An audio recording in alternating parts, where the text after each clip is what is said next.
RTV app వార్తల్ని క్షణాల్లో చదివే అవకాశం ఉంటుంది. ఒక న్యూస్ పేపర్, ఒక టెలివిజన్ ఛానల్ మీ చేతుల్లో ఎప్పుడూ ఉంటాయి. పోయినసారి ఎంపీ ఎన్నికలలో అత్యధికంగా పర్సెంటేజ్ వచ్చినటువంటి, అత్యధికంగా మెజార్టీ వచ్చినటువంటి కాన్స్టిట్యున్సీ అక్షరావుపేట. ఎంపీ టైంలో మీరు వేశారు. ఇది హైయెస్ట్ 7 కాన్స్టిట్యున్సీ లో కూడా ఈ కాన్స్టిట్యున్సీ నుంచి వచ్చినటువంటి పర్సెంటేజ్ చాలా ఎక్కువ. అందులో మళ్ళా ఈ యొక్క కాంగ్రెస్ వాళ్ళు ఇచ్చినటువంటి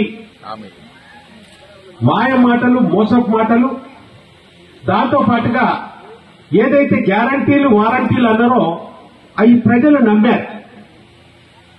అది నమ్మి మనం ఎంత చేసినా వీళ్ళేదో చేస్తారనే ఆశతోని ప్రజలు ఓటేశారు. గత వారం నుంచి నేను ఖమ్మం జిల్లాలో తిరుగుతున్నా.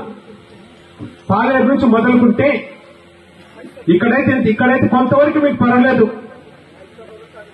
ఇంకా కొంత బోర్లకు నీళ్లు వస్తున్నాయి. కానీ అటుపక్క పరిస్థితి కనుక చూసినట్టయితే పొట్టకు వచ్చినటువంటి వరి పంటలు చాలా వరకు ఎండిపోయినాయి. మొక్కజొన్న ఎండిపోయింది. రైతులు పెద్ద ఎత్తున నష్టపడిపోయినారు. అంతేకాకుండా తాగటానికి కూడా నీళ్లు అటు పక్కన. తాగునీరుకి ఇబ్బందే, సాగునీరుకి ఇబ్బందే.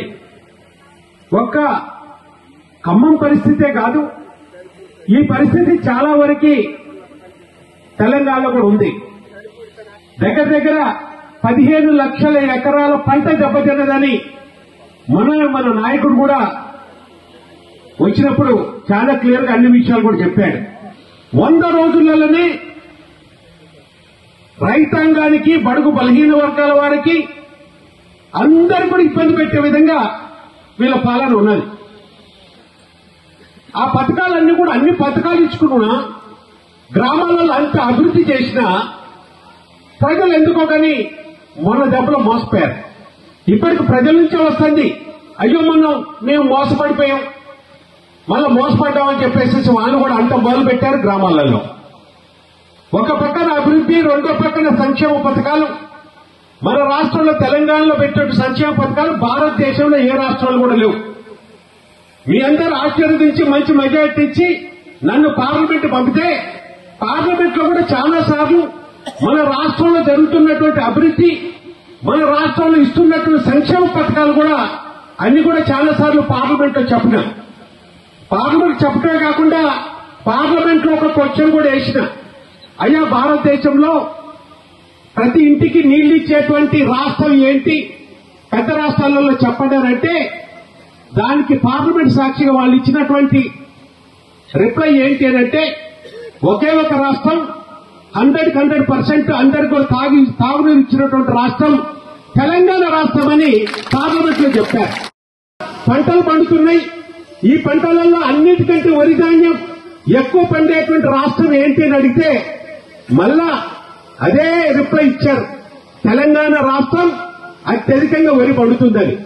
ఇంతకుముందు పంజాబ్ ఉండేది, పంజాబ్ను కూడా క్రాస్ చేసేసి మన వడ్ల పంటలు మన రాష్ట్రంలో పండటం జరిగింది.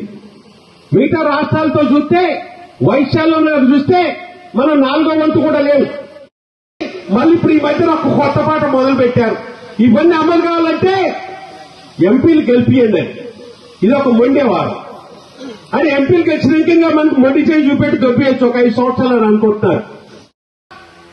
పార్లమెంట్ లో గొంతుగా విడపడాలంటే అది సాధ్యపడేది బీఆర్ఎస్ ఎంపీలకే. బీఆర్ఎస్ ఎంపీలని కారు గుర్తు మీద ఓటేసి గెలిపించుకోవాల్సిన బాధ్యత కూడా తెలంగాణ ప్రజానీకానికి ఉన్నది. అందుకనే మిమ్మల్ని మనస్ఫూర్తిగా రాష్ట్ర ప్రజలందరూ కూడా మీ మీడియా మిత్రుల ద్వారా కోరుకుంటున్నా, ఖచ్చితంగా కూడా బీఆర్ఎస్ గెలవాల్సిన అవసరం, బీఆర్ఎస్ ఎంపీలు గెలవాల్సిన అవసరం తెలంగాణ ప్రజలకి అవసరం.